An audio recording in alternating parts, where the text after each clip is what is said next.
tour a whimsical 1920s home. One day, a person walked into this 1920s home and knew it had more stories left to tell. They decided this house in Westport, Connecticut, would be the perfect place for their family and ready for a new life.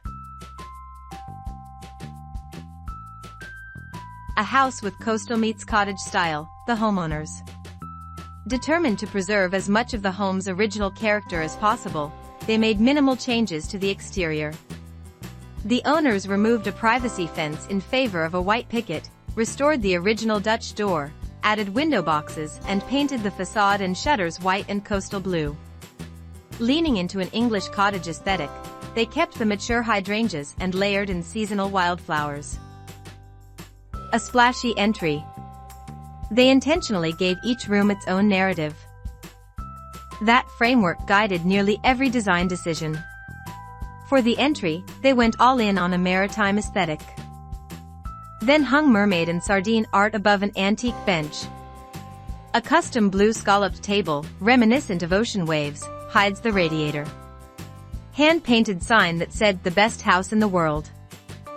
Second-hand character in the living room. Deeply passionate about antiques and historic pieces, they sourced many for her home. This cozy corner alone showcases a varied assortment of treasures, including balloon heart molds from an old fairground, second-hand nautical artwork and a French rattan lamp discovered at a flea market. They have never been drawn to a singular aesthetic. The family are more interested in a dialogue between eras than an allegiance to one. Restoring the kitchen's original charm.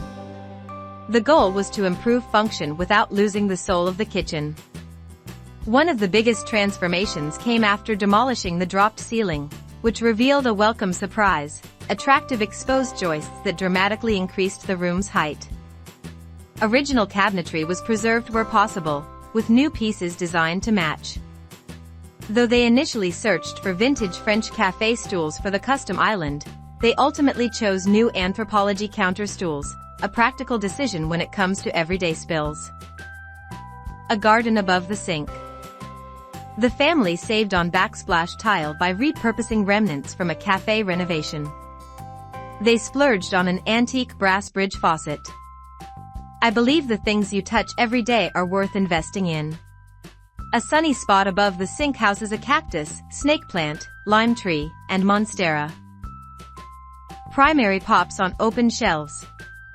The kitchen shelves are filled with vintage finds, and it was a great opportunity to style them while incorporating the love of primary colors.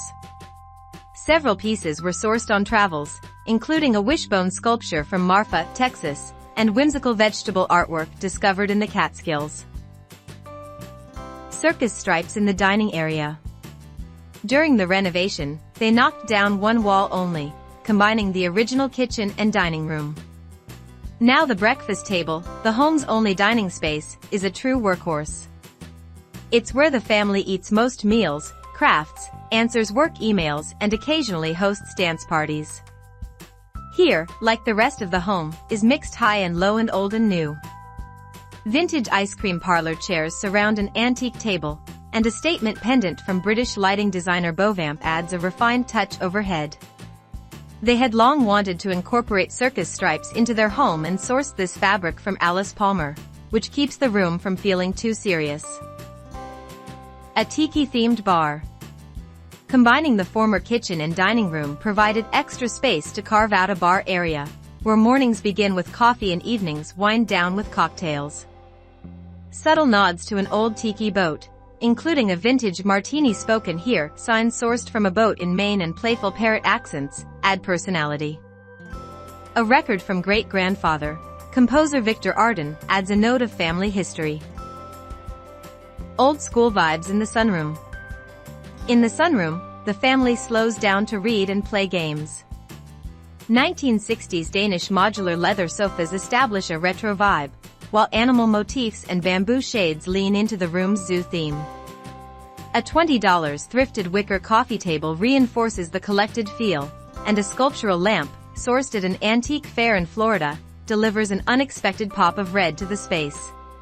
The all-pink powder room. As the only woman in an otherwise all-male household, said the owner, I thought I deserved one unapologetically feminine moment. The powder room's design evolved around a hand-painted toilet sourced in Mexico. It's the owner's favorite item in the entire house.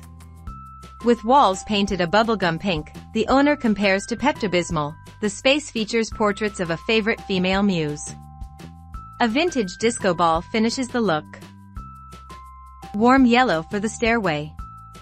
One of the biggest design lessons the owner learned while working on their first home? Go a little bolder than you think you should, especially when it comes to paint. It's one of the most budget-friendly ways to dramatically shift the mood of a space. The stairway, painted hay, demonstrates that philosophy. The monochromatic scheme includes a custom built-in that functions as a makeshift mudroom.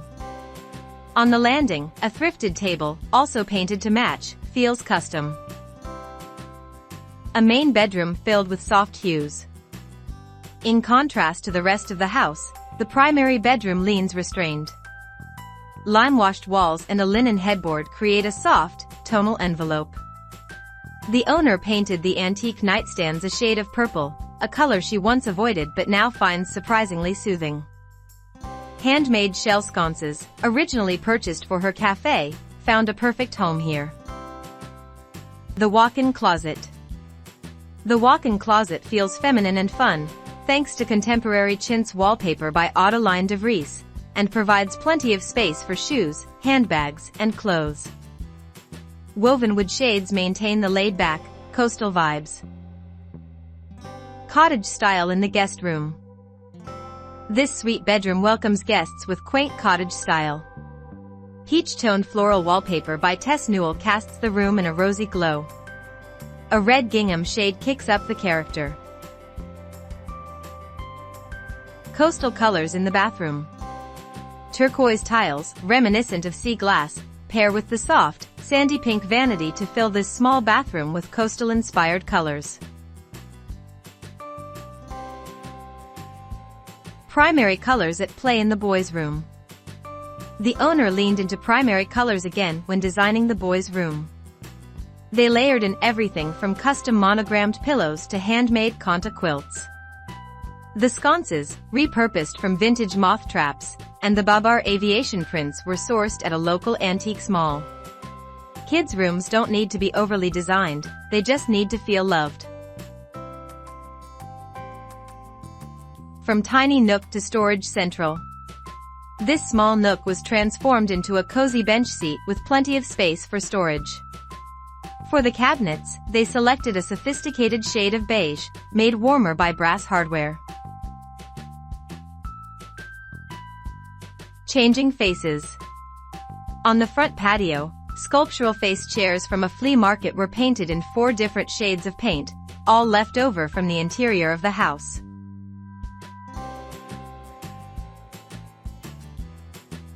Pop of orange on the patio. Also on the front patio, vintage Russell Woodard chaises, scored on Facebook Marketplace, provide a perch for Fiona, the family's rescue pup. The orange cushions were nearly pristine, so the owner left them as is, a happy coincidence, since orange happens to be her favorite color.